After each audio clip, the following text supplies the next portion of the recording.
Global star Ram Charan game changer movie గురించి చెప్పాలంటే నాకైతే బాగుంది అనిపించింది. మూవీలో స్క్రీన్ ప్లే, స్టోరీ ఈ రెండు ప్రెడిక్టబుల్లే. ఒక ఫ్లాష్ బ్యాక్ ఉండడం, అక్కడ తండ్రికి అన్యాయం జరగడం, ప్రజెంట్లో కొడుకు అది తెలుసుకొని తండ్రి ఆశయం కోసం విలన్స్ని ఎదిరించి ఎలా నెరవేర్చాడు అనేదే కథ. ఫ్లాష్ బ్యాక్ ఒక 25 minutes ఉంటుందేమో, అది మాత్రం చాలా బాగుంది. చాలాసార్లు చూసిందే అయినా కొంచెం కొత్తదనం ఉంటుంది. అసలు మూవీని ఆడియన్స్ ఓన్ చేసుకునేదే అక్కడి నుంచి. మన దరిద్రం ఏంటంటే అది సెకండ్ హాఫ్ స్టార్టింగ్లో స్టార్ట్ అవుతుంది.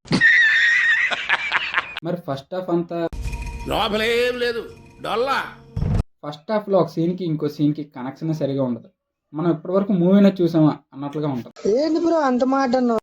అసలు మూవీలో మనం ఇన్వాల్వ్ అవ్వడానికి చాలా టైం పడుతుంది.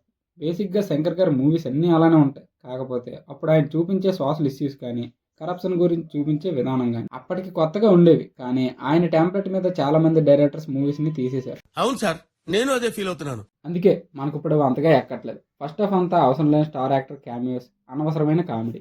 మూర్తి గారు, ఇలాంటప్పుడే గుండె రాయి చేసుకోవాలి. ఏం చేస్తాం? ఆ సాంగులకు అంతమంది సైడ్ డాన్సర్స్ ఎందుకో అర్థం కాదు. నా రక్తం తాగేవే, అయిపోయిందంటే తాగేస్తుంటే అయిపోక ఏమవుతుంది మరి? నిన్ను పోషించేలాగా నా జీవితం మఠాష్ అయిపోతుంది. Okay okay okay. Interval start అయ్యే ఒక 10 minutes నుంచి అసలు కథ మొదలవుద్ది. ఇంటర్వెల్ బ్యాంక్ చాలా బాగుంటుంది. ఫ్లాష్ బ్యాక్ అయితే నెక్స్ట్ లెవెల్. ఎవరిది తప్పు ఉండదు, కానీ రాజకీయం అనే మత్తు వలన నేను చెప్పేస్తాను, లీక్ చేస్తాను వద్దు కదా.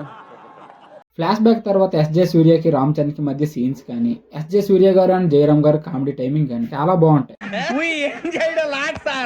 శంకర్ గారి మార్క్ డైరెక్షన్ అయితే లేదు, కానీ ఆయన పొలిటికల్ రూల్స్తో రామ్ చరణ్ గేమ్ని ఎస్జే సూర్య గేమ్ని రామ్ చరణ్ చేంజ్ చేసే విధానం మాత్రం మూవీకి హైలైట్. మూవీలో యాజ్ ఇట్ ఈస్గా రాజీవ్ కనకాల గారు కొత్తగా ఏం జరిగింది అనుకునేదే అయింది. పర్ఫార్మెన్స్ విషయానికి వస్తే ఫ్లాష్ బ్యాక్లో అప్పన్న రోల్లో రామ్ చరణ్ గారు కెరీర్ బెస్ట్ ఇచ్చారని చెప్పాలి. ఇంకా ఎస్జే సూర్య గారి గురించి ప్రత్యేకంగా చెప్పక్కర్లేదు. ఆయన కామెడీ టైమింగ్ అండ్ శాడిజంతో ఇంట్రెస్టింగ్గా మూవీని తీసుకెళ్లారు. హీరోయిన్ రోల్ గురించి చెప్పాలంటే రిమైనింగ్ యాక్టర్స్ ఎవరి రోల్లో వాళ్ళు బాగా యాక్ట్ చేశారు. ఇంకా మ్యూజిక్ తమన్నా బీజిఎం అయితే ఇచ్చి పడేశారనే చెప్పాలి.